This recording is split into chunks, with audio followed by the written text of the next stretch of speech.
Hello students, तो last session में हमने जो है सेट नंबर 5 के क्वेश्चन नंबर फर्स्ट हमने स्टार्ट कर दिया था और वहाँ पे हमने 2 क्वेश्चन वहाँ पे सॉल्व किए हुए थे, उसके 2 खंड यानी कि खंड का और खंड खा वहाँ पे हमने सॉल्व किया हुआ था। तो आज का जो सेशन होगा वो क्वेश्चन नंबर हम थर्ड से स्टार्ट करने वाले हैं सेट 5 का।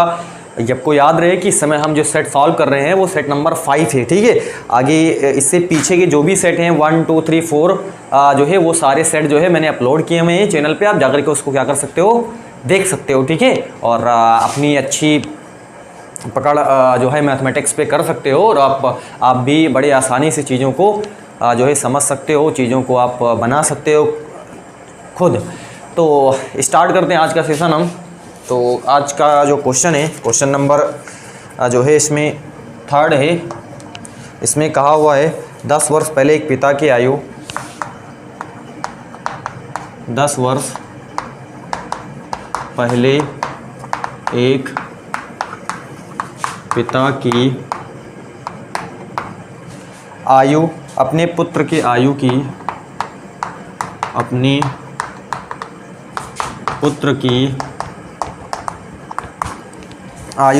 12 गुनी थी,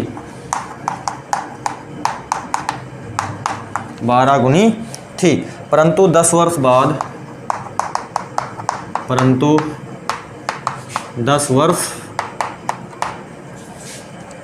बाद उसकी आयु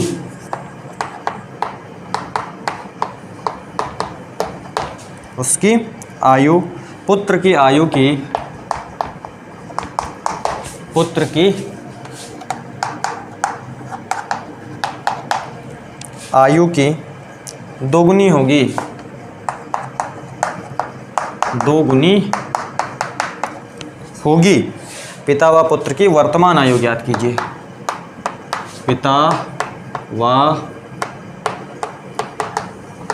पुत्र की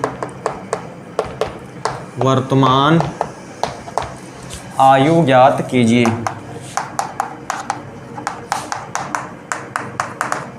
तो ये क्वेश्चन दिए हुए हैं और ये क्वेश्चन जो है इस तरीके के क्वेश्चन रिपीटेड होते हैं, यानी कि बोर्ड एग्जाम में इस तरीके के क्वेश्चन पूछे जाते हैं। तो आपको इनकी बड़े ध्यान से इसको आपको क्या करना, अटेंशन देना है, आपको बड़े ध्यान से इसको समझना है। कहीं ऐसा ना हो कि आपसे छूट जाए, चीज़ें अच्छे से क्लियर ना हो पाए। तो मैं चाहता हूँ कि आप अटेंशन दीजिए थोड़ा और आराम से इसको, बड़े आराम से इसको देखिए और आपको बिल्कुल 110% आपको समझ में आने वाला है इसमें। इसके लिए तो आप मत घबराइए, ठीक है। आपको समझ में नहीं आएगा, मैं इसका बिल्कुल डेप्थ क्लियर कर दूंगा और जब मैं डेप्थ क्लियर कर दूंगा तो चीज़ें आपको बड़ी आसानी से आराम से आप क्लियर हो जाएंगे आपको, और आप भी चीज़ों को बड़ी आसानी से कर पाओगे। तो क्वेश्चन को एक बार मैं रिपीट करता हूं ताकि आपको क्वेश्चन, क्योंकि कई बार बच्चे हम देखते हैं कि क्लास में भी कई बार देखते हैं तो बच्चे जैसा ही क्वेश्चन मिलता है उसको तुरंत उसको हल करना चालू करते हैं। तुरंत जो है हल करने का मसला नहीं है, उस क्वेश्चन को आप हल करिए, लेकिन उसको आप पहले प्रॉपर समझ लीजिए क्वेश्चन में क्या है। जैसे देखा उसको हल करना चालू कर दिया तो उसमें मात खा जाते हैं बच्चे बहुत बार, ठीक है। तो आप इससे आपको जो है सीख लेनी है कि पहले आप क्वेश्चन को पढ़िए, क्योंकि क्वेश्चन में ही बहुत चीज़ें रहती हैं, क्योंकि क्वेश्चन से ही आपको जो है इसका सोल्यूशन जो है बनाना रहता है। तो आपको जब क्वेश्चन ही प्रॉपर नहीं पढ़ोगे तो आप बनाओगे कैसे। तो आप क्वेश्चन को सही से पढ़िए, ठीक है, ये मीनिंग है मेरा। तो देखिए इसमें कहता है 10 वर्ष पहले एक पिता की आयु अपने पुत्र की आयु की 12 गुनी थी, परंतु 10 वर्ष बाद उसकी आयु पुत्र की आयु को दोगुनी होगी। पिता व पुत्र की वर्तमान आयु। आपसे एक जर्नल डिस्कशन है, वो जर्नल डिस्कशन ये है कि 10 वर्ष पहले एक पिता की आयु अपने पुत्र की आयु की क्या थी, 12 गुनी थी।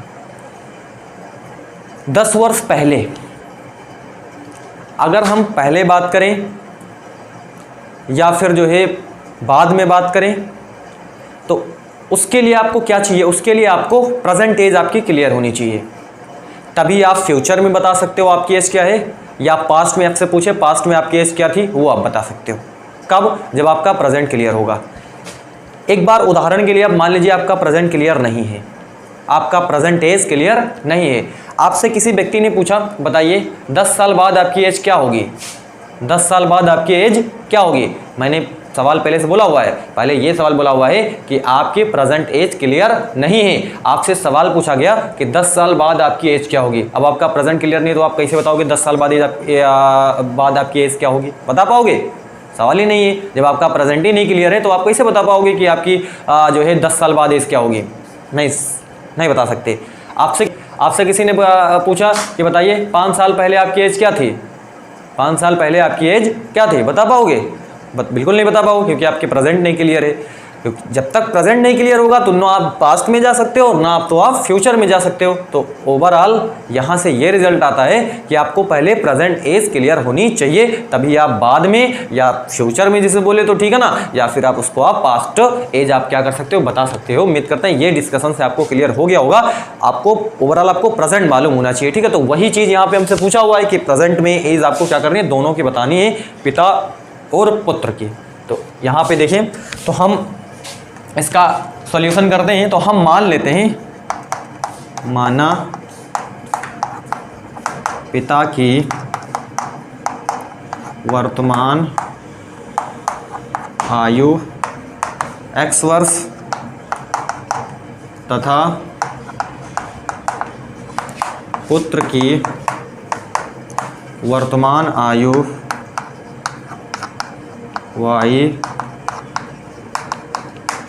y वर्ष है। ये चीज़ हमने क्या करी, यहाँ पे क्लियर करी।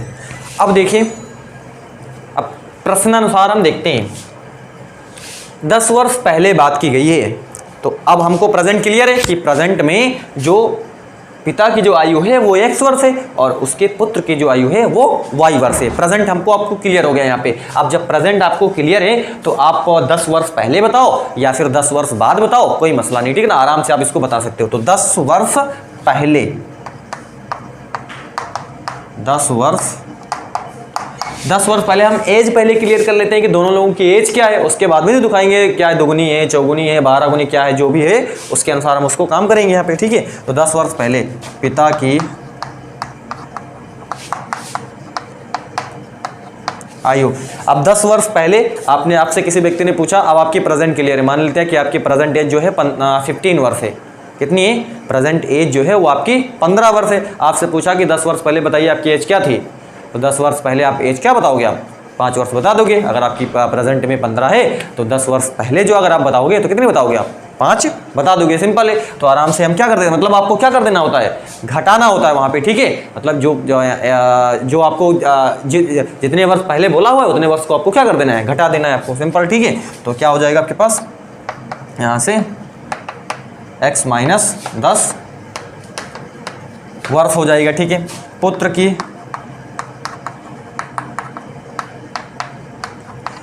की आयु प्रेजेंट में कितनी है, y है, 10 वर्ष पहले y माइनस 10 वर्ष। अब देखिए प्रश्नानुसार,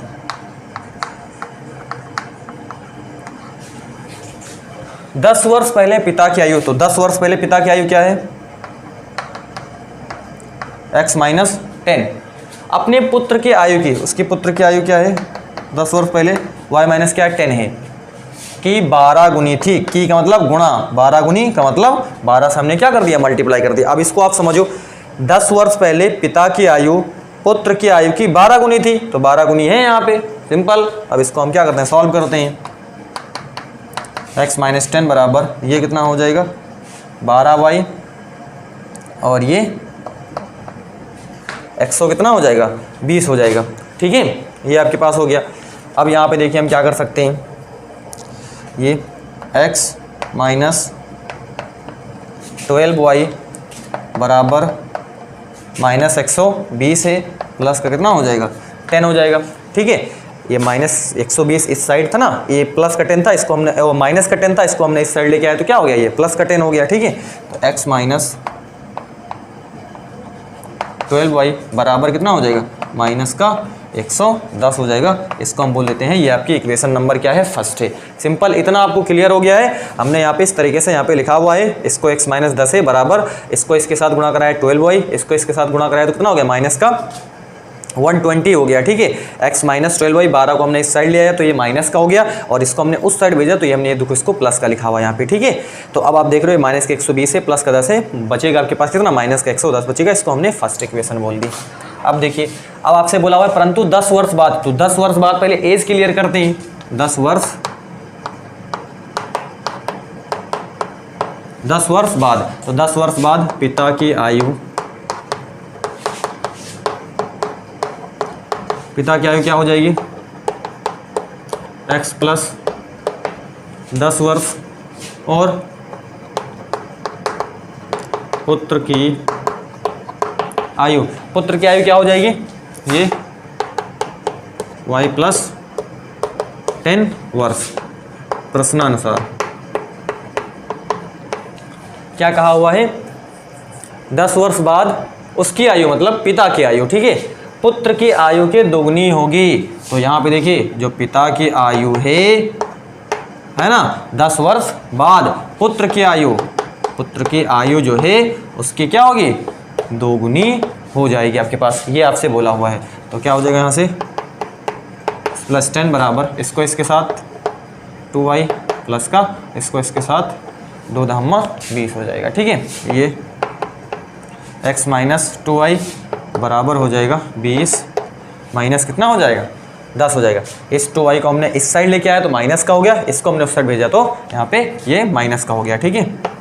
x माइनस 2y बराबर कितना हो जाएगा यहाँ से 10, इसको हम बोल देते हैं ये क्या है 2 नंबर है। अब आपके पास 2 इक्वेशन ही, और इन दोनों इक्वेशन से आपको x और y क्या कर लेना है, निकाल लेना है। और वही x और y क्या है आपके पास प्रेजेंटेज है, वही एज आपसे क्या करी हुई पूछी हुई, हमने यहाँ पे माना हुआ है कि पिता की जो वर्तमान आयु हुई वो कितनी है x है, और जो पुत्र की वर्तमान आयु हुई वो कितनी है y वर्ष है। तो यही आपको क्या करना है, निकालना है, ठीक है। तो अब देखिए यहाँ पे अब 2 इक्वेशन है, एक इक्वेशन यहाँ पे, एक इक्वेशन क्या है यहाँ पे, इन दोनों इक्वेशन को आपको क्या करना, सॉल्व करना है, और आपको क्या करना है यहाँ से निकालना है। तो देखते हैं हम यहाँ पे क्या कर सकते हैं। अगर हम यहाँ पे देखें तो इसके x और y क्या है, वेरिएबल है, x और y क्या है, वेरिएबल है, ठीक है ना, x और y यहाँ पे चर हैं। तो आपको मालूम है कि अगर इसमें कोई एक चर, कोई भी चर हो, ठीक है ना, वो क्या है बराबर है, दोनों समीकरणों में कोई एक चर जो है वो क्या है बराबर है यहाँ पे, ठीक है। देखो यहाँ पे एक x है, यहाँ पर भी क्या है एक x है, ठीक है ना, दोनों चर क्या है बराबर हैं, इसके गुणांक और इसके गुणांक और इसके गुणांक, दोनों के गुणांक क्या है सेम। गुणांक का मतलब क्या है, यहाँ पे 1 है, यहाँ पर भी क्या है 1 है, तो यही है, ठीक है। तो ये दोनों क्या है यहाँ पे सेम है। तो जब सेम है तो क्या करना है, और यहाँ पे देखिए साइन भी क्या है यहाँ पे सेम है, साइन से सेम होते तो क्या करते हैं, हम एक इक्वेशन में से दूसरे इक्वेशन को क्या कर देते हैं, घटा देते हैं। और साइन जब क्या होते हैं यहाँ पे विपरीत होते हैं, ठीक है, तो हम दोनों इक्वेशन को क्या कर देते हैं वहाँ पे जोड़ देते हैं, ठीक है। तो आपको सिंपल समझना है कि अगर 2 वेरिएबल में कोई एक वेरिएबल जो है, 2 वेरिएबल या कितने भी वेरिएबल, ठीक है ना, 2 वेरिएबल में, अब चूंकि 2 ही वेरिएबल है तो 2 वेरिएबल में अगर कोई एक वेरिएबल क्या है बराबर है, ठीक है, और चिन्ह में क्या है समान है, बराबर है और चिन्ह में क्या समान है, तो हम एक इक्वेशन तो दूसरे इक्वेशन को घटा देते हैं। और दो यानी कि 2 समीकरणों में से, ठीक है, दोनों समीकरणों में अगर जो है कोई एक वेरिएबल क्या है बराबर है, कोई एक वेरिएबल क्या है बराबर है, और उसके जो साइन है वो क्या है अलग अलग है, मतलब एक में प्लस है तो एक में क्या है माइनस है, तो वहाँ पे तो जो दोनों इक्वेशन है उन दोनों इक्वेशन को हम क्या कर देते हैं, ऐड कर देते हैं, वहाँ पे हम क्या कर देते हैं, जोड़ देते हैं, ठीक है। तो यहाँ पे देखिए ये साइन, ये और ये दोनों क्या है बराबर हैं, और साइन में क्या है यहाँ पे समान है, ठीक है। तो हम क्या कर देते हैं, घटाने का काम करते हैं। तो हम क्या कर देते हैं, समीकरण हम जो है 2 में से 1 को घटा देते हैं। आप 1 में से 2 को घटाओ, सिंपल एक ही आएगा, ठीक है ना, रिजल्ट एक ही होगा। आप चाहे 1 में से 2 को घटाओ या 2 में से 1 को घटाओ, रिजल्ट आपके पास सेम आने वाला है, ठीक है। तो बहरहाल मैं 2 से घटा रहा हूँ, समीकरण 2 से समीकरण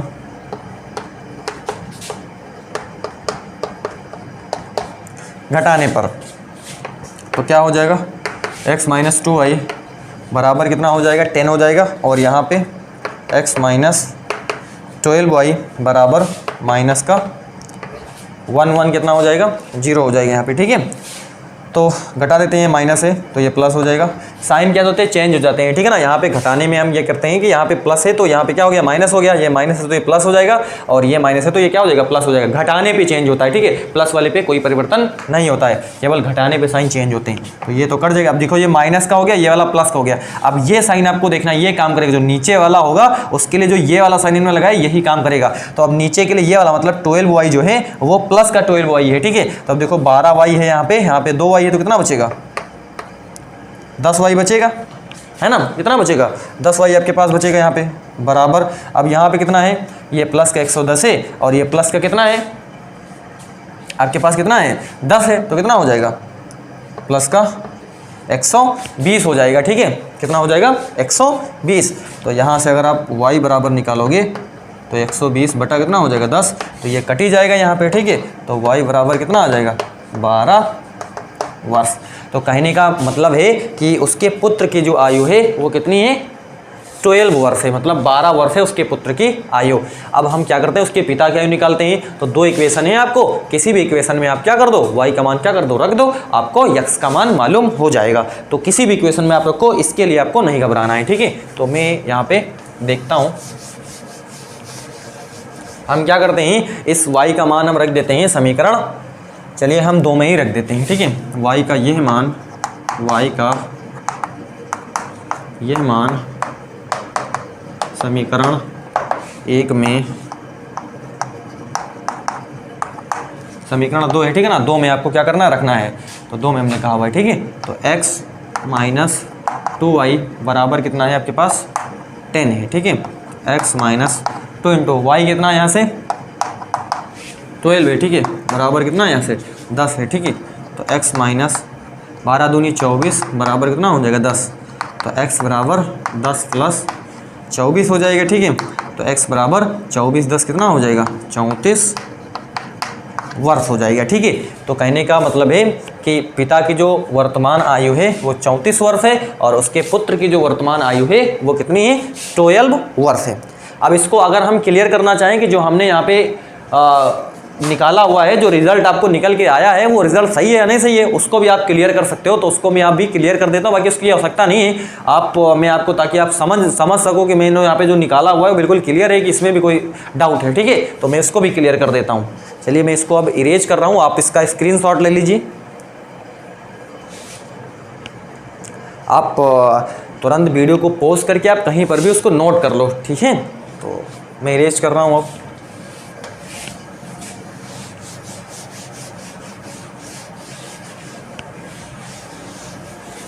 अब आप देखिए यहाँ पे x कितना है 34 वर्ष और ये 12 वर्ष है। आप समझिए 10 वर्ष पहले, तो 10 वर्ष पहले अगर आप बात करोगे 10 वर्ष पहले x कितना रहा होगा हैं 34 माइनस 10 वर्ष, x बराबर 24 कितना है 24 है, ठीक है। ये हो जाएगा। अब यहाँ पे देखोगे y बराबर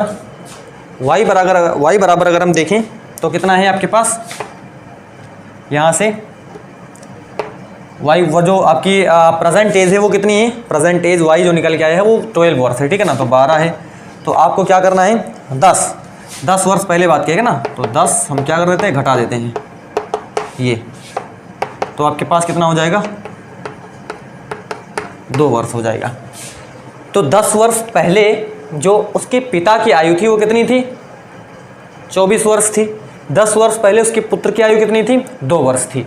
अब देखो 10 वर्ष पहले एक पिता की आयु, ठीक है, अपने पुत्र की आयु की 12 गुनी थी। तो पिता की आयु जो है वो अपने पुत्र की आयु की 12 गुनी थी। तो आप जानिए क्या कि उसके पुत्र की आयु कितनी है यहाँ पे 10 वर्ष पहले 2 वर्ष है, ठीक है। तो आपको क्या कहा हुआ है कि 10 वर्ष पहले जो उसके पिता की आयु थी वो पुत्र की आयु की क्या थी 12 गुनी थी। तो आप इसमें क्या कर दो 12 से गुणा कर दो, इसमें आप क्या कर दो 12 से क्या कर दो गुणा कर दोगे। तो जब आप इसमें 12 से गुणा कर दोगे तो 12 दूनी 24 उसके पिता की आयु आ जाएगी। और यही तो हमसे कहा हुआ है कि एक पिता की आयु अपने पुत्र की आयु की 12 गुनी थी। तो 10 वर्ष पहले उसके पुत्र की आयु कितनी थी 2 वर्ष थी। तो कहने का मतलब जो पिता की आयु थी वो क्या थी पुत्र की आयु की 12 गुनी थी। पुत्र की आयु के, तो पुत्र की आयु 2 वर्ष थी, उसकी 12 गुनी थी, तो उसकी 12 गुनी मतलब कितना हो जाएगा 24 ही तो हो जाएगा 24 वर्ष। ये क्लियर हो गया होगा आपको, ठीक है। अब 10 वर्ष बाद देखिए, 10 वर्ष बाद, तो 10 वर्ष बाद देखोगे तो x बराबर वर्तमान में कितना है 14 है, 10 वर्ष वो वर्तमान में कितना है 34 है यहाँ पे, ठीक है। और 10 वर्ष बाद का मतलब 10 हम क्या कर देते हैं इसमें ऐड कर देते हैं। ये कितना हो जाएगा आपके पास 34 10 44 वर्ष हो जाएगा, ठीक है। और अगर आप y देखोगे तो वर्तमान में कितना है, 12 है, और इसमें 10 आप क्या कर दोगे,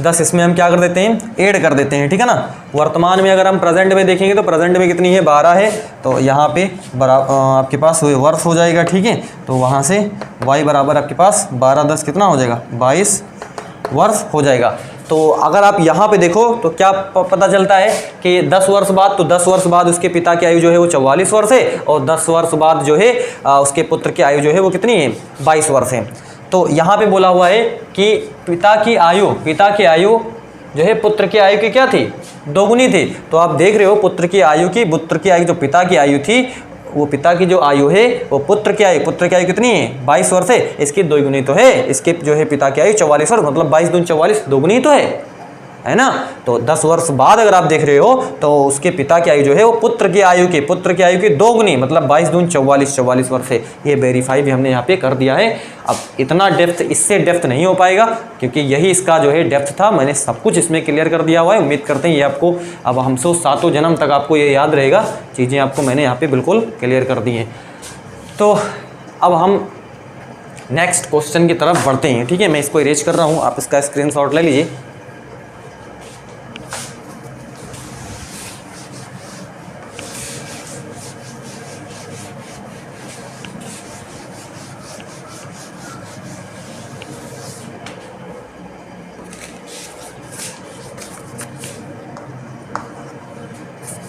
अगला है, एक पासे के 6 फलकों पर एक पासे के 6 फलकों पर 0, 1, 1, है ना, 6, 6 अंकित है।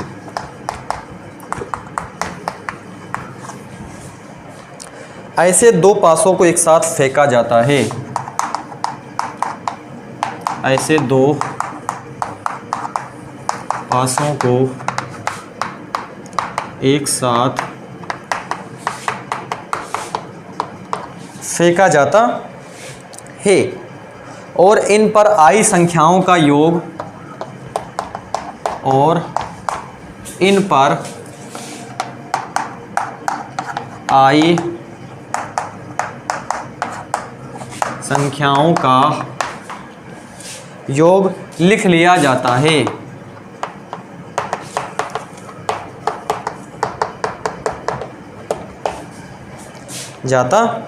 इसमें 2 क्वेश्चन है। पहला क्वेश्चन है, कितने विभिन्न परिणाम संभव हैं, कितने विभिन्न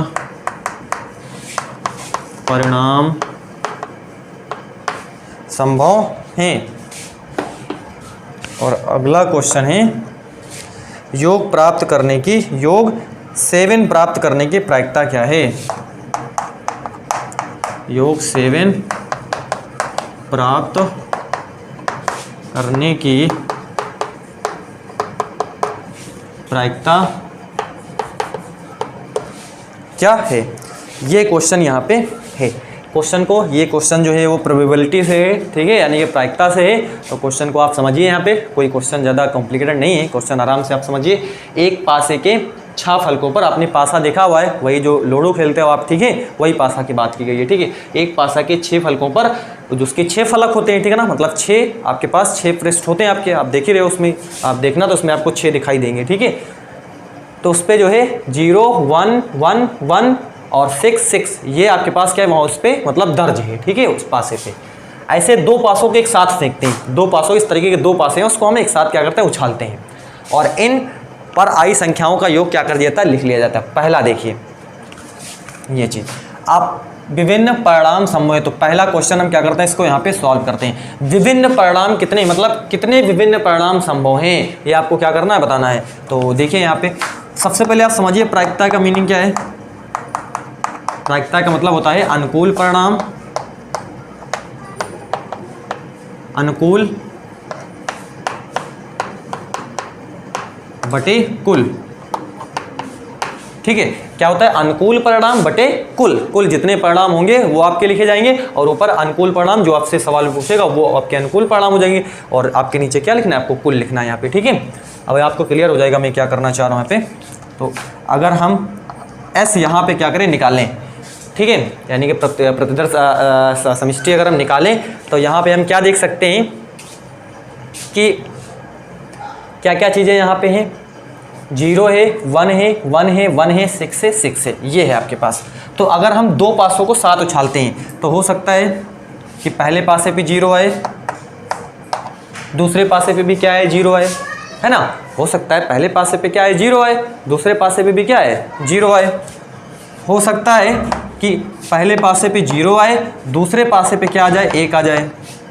पहले पासे पे 0 आए, दूसरे पासे पे क्या आ जाए, 1 आ जाए। हो सकता है कि पहले पासे पे क्या आ जाए, 0 आ जाए और दूसरे पासे पे क्या आ जाए, 6 आ जाए, ठीक है। हो सकता है कि पहले पासे पे जो है 1 आ जाए और दूसरे पासे पे क्या आ जाए, 6 आ जाए, ठीक है, ये चीज़। और हो सकता है आपके पास कि और क्या चीज़ें यहाँ पे परिणाम आपके आ सकते हैं, तो 0 1, ये 1 2 3 4। और अगर हम यहाँ पे देखें तो और क्या क्या हो सकता है आपके पास, हो सकता है कि पहले पासे पे 1 आ जाए, दूसरे पासे पर भी क्या आ जाए, 1 आ जाए। आप इसको गहराई से समझिए यहाँ पे, ठीक है। पहले पासे पे 0 आ जाए, हमने कहा दूसरे पासे पे 0 हो सकता है क्योंकि दो पासे हैं, दोनों पासों को उछालोगे हो सकता है दोनों पे 0 आ जाए। हो सकता है एक पे 0 आए, दूसरे पे 1 आए। हो सकता है एक पे 0 आए, दूसरे पे कितना आ जाए, 6 आ जाए। हो सकता है एक पे 1 आए और एक पासे पे 1 आए, दूसरे पासे पे 6 आ जाए। हो सकता है एक पासे पे 1 आए, दूसरे पासे पे भी कितना आ जाए, 1 आ जाए यहाँ पे, ठीक है। और हो सकता है कि जो है, और अगर आपके पास क्या परिणाम यहाँ पे निकल करके आ सकते हैं, अगर आप सोचो कि क्या आ सकता है, हो सकता है कि दोनों पासों पे जो है वो 6 ही 6 आ जाए, दोनों पासों पे क्या है, 6 ही 6 आ जाए। तो ये आपके पास अभी ये हमने पॉसिबिलिटी लिखी हुई, अभी बहुत सारी पॉसिबिलिटी आएंगी, ठीक है ना। अभी हम जो सेकंड क्वेश्चन है उसमें आपको क्लियर कर देंगे। यहाँ पर हम क्यों इतना केवल लिए हुए हैं, क्योंकि यहाँ पे आपके पास कुल जो निकल के आएगा वो इसके कुल जो आपके पास NS आएगा वो आपके पास 36 आएगा, क्योंकि 1 2 3 4 5 6 6 6 36 कुल परिणाम आपके पास निकल के आएंगे। तो हमने तो यहाँ पे कुछ ही लिखे हुए, 1 2 3 4 5 6, तो हमने तो यहाँ पे कितने लिखे हुए, 6 ही लिखे हुए। हमने बार बार रिपीट नहीं करा यहाँ पे, ठीक है ना। और यहाँ पर देखो 0 6 है तो हो सकता है 6 0 भी तो आ जाए, ये 6 1 भी तो हो सकता है ना, 1 6 है तो 6 1 भी तो आ सकता है, 1 1 है तो यहाँ पे, और यहाँ पे 6 6 तो आई है, 1 0 भी तो आ सकता है, इसको भी हम लिख सकते हैं, मतलब 0 1 था तो 1 0 भी तो आ सकता है, वो भी हम लिख सकते हैं। उसको हम अगले क्वेश्चन में क्लियर कर देंगे। हमने यहाँ पे इतने क्यों लिखे, हमने इतने यहाँ पे आपको खुद ही हमने देखो यहाँ पे इतने क्यों लिखे, क्योंकि हमसे पूछा है कितने विभिन्न परिणाम संभव हैं। आप अगर और अभी हम लिखेंगे तो सबसे मतलब इतने जितने हैं यही जो है वही बार बार निकल के आएगा। ये जो हमने लिख दिए हुए हैं यही निकल करके आएगा, और आप जितने भी इसमें लिखोगे मतलब 36 लिखोगे, 36 में आपको यही रिजल्ट आपको यहाँ पे दिखाई देने वाला, मतलब योग करोगे तो आपके पास क्या निकल के आएगा आपके पास। चलिए अगर हमसे योग पूछा हुआ यहाँ पे, तो योग पूछा हुआ है तो यहाँ पे कितना हो सकता है, 0, यहाँ पे कितना आ जाएगा, 0 और 1 मिला करके कितना हो जाएगा 1, यहाँ पे कितना आ जाएगा 6 आ जाएगा, इसको जोड़ो कितना आ जाएगा 7 आ जाएगा, इसको क्या करोगे आप कितना आ जाएगा 1 1 कितना हो जाएगा 2 हो जाएगा, इसको करोगे तो 6 6 कितना हो जाएगा 12। तो आप यहाँ पे क्या कर सकते हैं, देख रहे हो, इसको जोड़ा तो 0, इसको जोड़ा तो 1, इसको जोड़ा तो 6, इसको जोड़ा तो के पास 7 हो गया, और इसको जोड़ा तो हमने कितना आ गया 2 आ गया, और इसको हमने जोड़ा तो कितना आ गया 6 6 कितना हो गया 12 हो गया। तो 1 2 3 4 5 6, तो आपके पास कितना आ गया, यानी कि आपसे सवाल पूछा हुआ था कि कितने विभिन्न परिणाम संभव हैं, तो कितने 6 विभिन्न परिणाम यहाँ पे कितने हैं संभव हैं, मतलब 6 विभिन्न परिणाम संभव हैं। और अभी और लिखेंगे तो आपको अभी इतने ही हमने लिखे हुए हैं, और अभी हम लिखने वाले हैं, वहाँ से आपको पूरा बिल्कुल क्लियर हो जाएगा, ठीक है ना। कितने परिणाम यहाँ पे टोटल उसके परिणाम वही हम लिख देंगे, ठीक है वो चीज़। अभी उसको ना हमने विभिन्न पूछा तो इसीलिए हमने इतने केवल यहाँ पे लिखे हुए। अब यही अभी जितने परिणाम लिखेंगे उनमें आप 2 यानी कि पहले पासा और दूसरे पासे जो आया उसको जोड़ोगे तो आपके पास ओवरऑल यही निकल के आएगा, और वहाँ पे कुछ निकल के नहीं, और अगर कुछ आ गया तो आपने ये जो निकाला हुआ वो गलत हो गया, ठीक है ना। और अभी हम दिखा देंगे उसको आपको, ठीक है। तो यहाँ पे विभिन्न परिणाम कितने में, तो 6 लिखेंगे, 6 विभिन्न परिणाम संभव हैं। तो ये था हमारा पहला क्वेश्चन। अब हम सेकंड को पढ़ते हैं, इसका कीजिए और अब देखिए क्या करना। ठीक है, इरेज को यानी पहले दो एक दूसरे बैंक है तो उसके पास एस जो आपके पास तो क्या परिणाम है, तो अब हमें लिखता हूँ सकते हैं यहाँ पहले पे एक दो पार के ठीक है ना, दो में उछाल के कि पहले भी जीरो पास से भी जीरो लेटी है तो है देख रहे हो के पास तो बार हो गया तो बार आपके ये ना ये चीज ठीक है, जीरो जीरो समझिए एक पास आए इसमें भी तो जीरो जीरो पास भी जीरो तो एक पास होगा में टाइप के पास फिर क्या आ जाए ठीक है ना, जो एक फिर क्या यहाँ पे टाइपिक इसके बाद में जीरो क्या आ सकता है 6 7 फिर 2 6 8 3 6 ये आपके पास हो सकते हैं। आओगे फिर एक ले लें, एक जीरो आ सकता है पहले पास से, दूसरे पास से पे क्या आ जाए जीरो आ जाए ठीक है ना, एक जीरो। फिर अगर हम ले लें तो क्या ले सकते हैं हम, एक आपके पास एक हो सकता है ठीक है ना, अब 3 बार हो सकता है क्योंकि 3 बार है ठीक है ना, 2 पास हैं आप ध्यान से समझिए, ये हो सकता है ठीक है, और 1 6 भी तो हो सकता है और 1 6 फिर से हो सकता है आपके पास ठीक है, 2 पास है ना ये चीज़। और अगर अगला आप देखोगे तो यहाँ से अगर आप देखोगे तो क्या हो सकता है, यहाँ पर भी सेम चीज़ें आ जाएंगी ठीक है। ये यहाँ पे 3 बार तो वैसा ही हो जाएगा आपके पास ठीक है ना, क्योंकि 1 है 3 बार तो ये भी तो फिर से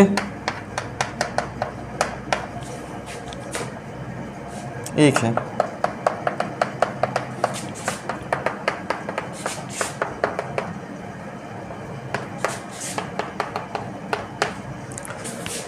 ये चीज़ है आपके पास ठीक है। अब चलिए 6 की बारी आती है, हो सकता है पहले पे 6 आए, दूसरे पे क्या आ जाए, दूसरे पे 0 आ जाए है ना, 6 आ जाए और क्या आ जाए आपके पास 0 आ जाए यहाँ पे ठीक है ये। और अगर आप देखोगे तो 6 1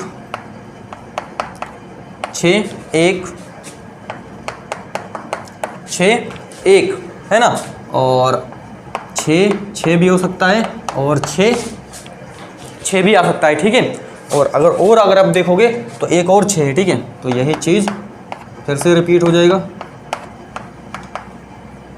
6 1 है ना।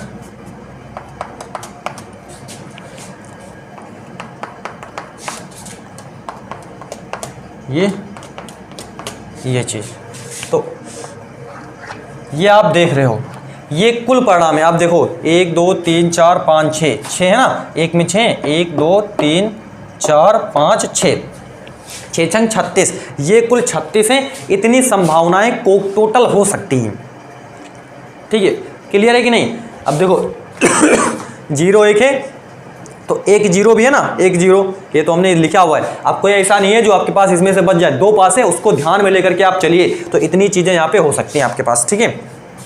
अब देखो कुल तो आपके पास ये 36 है आपके पास ठीक है। तो और आपसे यहाँ पे क्या पूछा हुआ है कि योग 7 प्राप्त करने की प्रायिकता, तो योग यहाँ पे 7 कैसे होगा, देखो क्या क्या चीज़ें आपके पास कितने हैं, योग 7 प्राप्त करने की प्रायिकता कितने यहाँ पे हो जाएगी ठीक है। एक है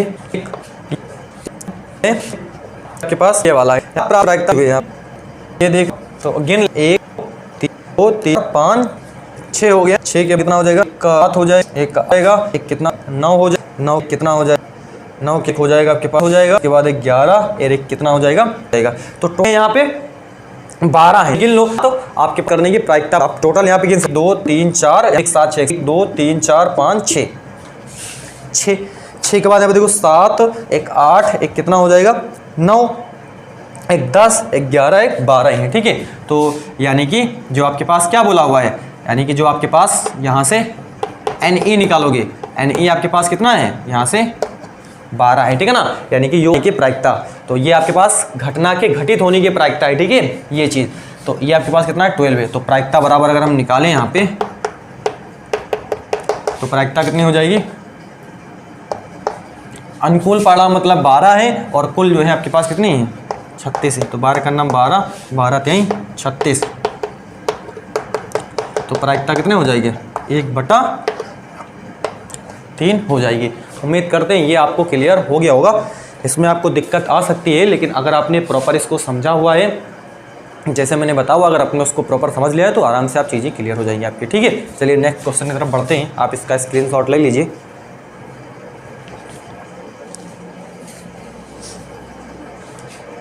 जो प्रायिकता होती है वो आपको सूत्र मालूम होना चाहिए कि प्रायिकता का सूत्र P ऑफ E बराबर होता है वो आपके पास कि N ऑफ E बटे N ऑफ S, ये सूत्र होता है प्रायिकता का। ठीक है, यानी कि घटना के घटित होने की प्रायिकता जो है वो अनुकूल परिणाम यानी E बटे आपके पास कुल जो है उसको हम NS से दिखाते हैं। ठीक है, ये इसका सूत्र होता है।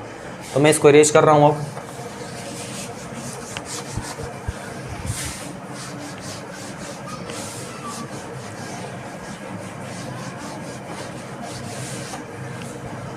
और जो पहला क्वेश्चन था उसमें हमने कम ही लिखे हुए थे, ठीक ना, क्योंकि हमको वहाँ पे भिन्न भिन्न चाहिए थे। तो आप सभी को मैंने एक बार मिटा दिया, नहीं तो मैं दिखा देता। आप इसमें सबको जोड़ लो, ठीक है ना, सबको जोड़ के तो जो आपके पास केवल भिन्न भिन्न हमने निकाले हुए थे 6 परिणाम, वही आपको निकल करके आएंगे। ठीक ना, इसलिए हमने वहाँ पे पूरे नहीं लिखे हुए थे। ठीक ना, हमको वहाँ पे आवश्यकता नहीं, आप चाहो तो वहाँ पर भी लिख सकते हो, लेकिन हमको वहाँ पे आवश्यकता नहीं थी, इसलिए हमने नहीं लिखा।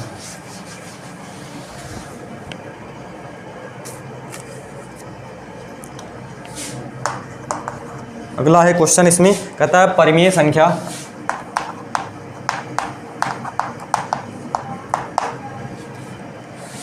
(243 बटे 2500) के हर को 2 की घात n इंटू 5 की घात m के रूप में लिखिए के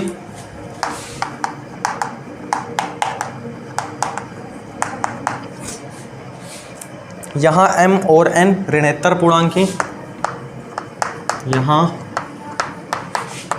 m और n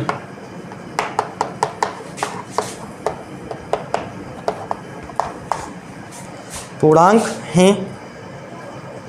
इसके बाद बिना वास्तविक विभाजन के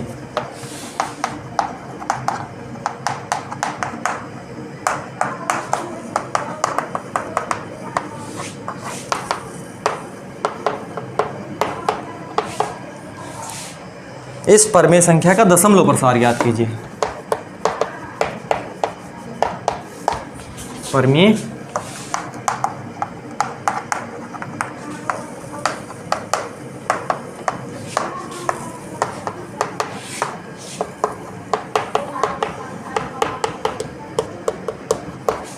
दशमलव प्रसार ज्ञात कीजिए।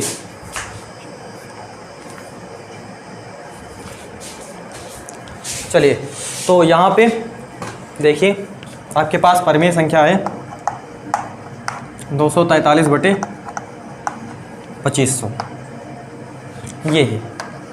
इसको आपको क्या लिखना है, पहले इसके फॉर्म में आपको क्या करना है, लिखना है। तो हर को आपको सबसे पहले यहाँ पे इस हर के गुणनखंड कर लेते हैं हम।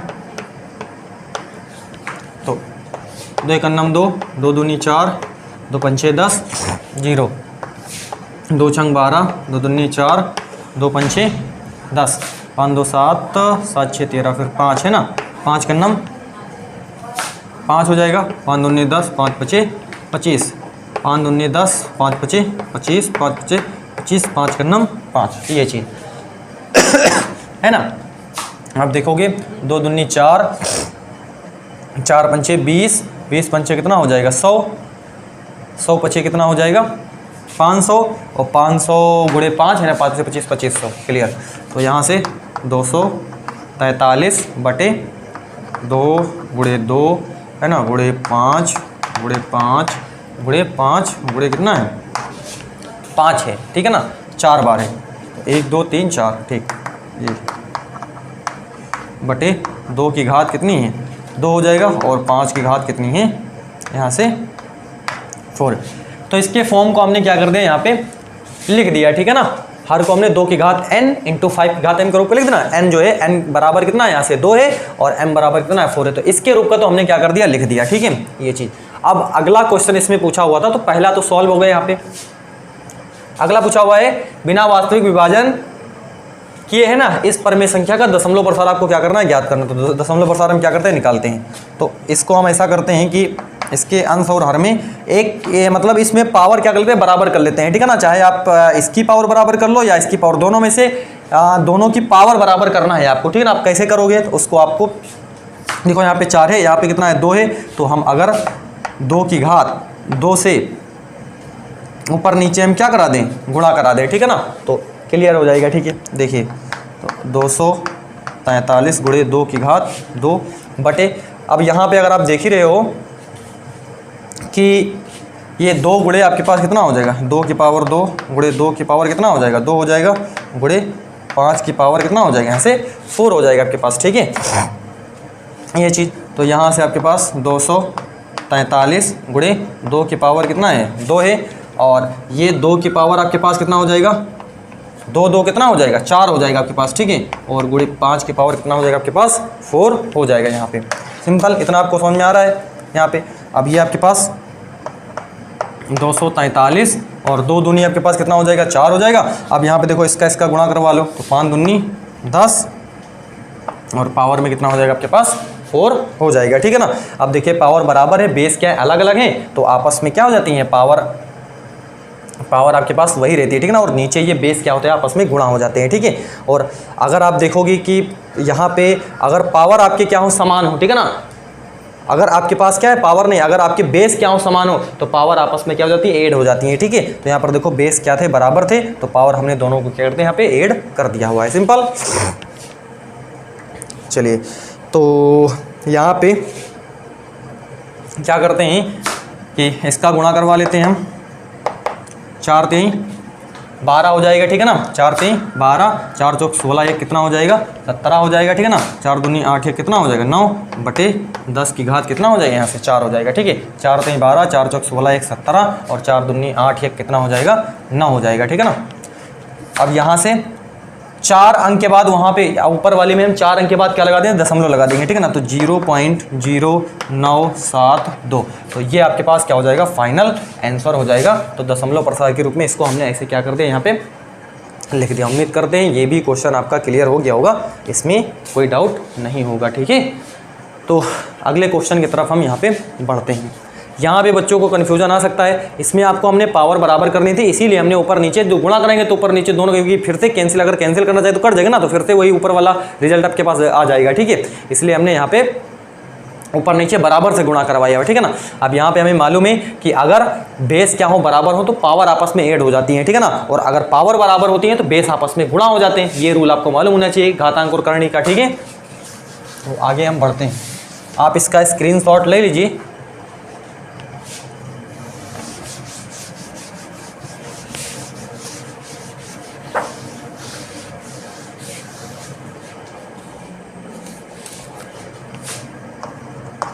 अगला क्वेश्चन है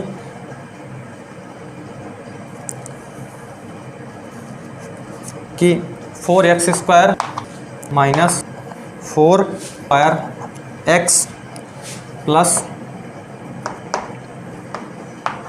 a की घात 4 माइनस b की घात 4 ये बराबर कितना है, 0 है। तो निम्न द्विघात समीकरण को गुणनखंड विधि द्वारा इसको आपको क्या करना है, हल करना है। तो इसको आप क्या करिए, समझिए। यहाँ पे हम क्या करेंगे,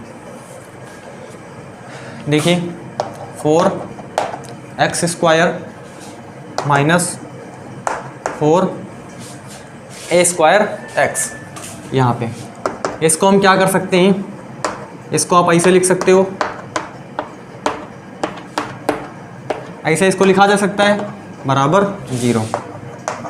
4x² माइनस 4a²